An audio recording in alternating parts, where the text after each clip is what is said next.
பாழாக்குகிற, நம்மை கடினமான பாதையிலே நம்ம வாழ்க்கையை முன்னேற விடாம தடுக்கிற எல்லா காரியத்தையும் நீங்க ஒரு வார்த்தை சொன்னா போதும், அது போய் கடல்ல விழுந்துரும். பிரியமானவர்களே, அது போய் உள்றதுக்கு ரெடியா இருக்குது. நீங்க நினைக்காதீங்க இதை விட்டு என்னால வர முடியல, நீங்க நினைக்காதீங்க. அது போய் விழுறதுக்கு ரெடியா இருக்குது.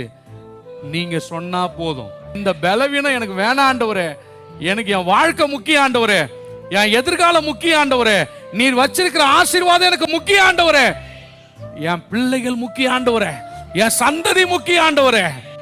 இந்த உணர்வு ஒவ்வொருக்குள்ள வந்துருச்சுன்னா நம்முடைய சபையை போல ஒரு ஆசீர்வதிக்கப்பட்ட சபை இருக்கவே முடியாது. எப்பா மலையை வச்சுக்கிட்டு முடியாதுப்பா. பிசாசு உன் பேரை சொல்லிட்டே இருக்கிறான். அவன் குற்றப்படுத்துகிறவன், குற்றப்படுத்தி கொண்டே இருக்கிறான். அந்த மலை எனக்கு வேணும்.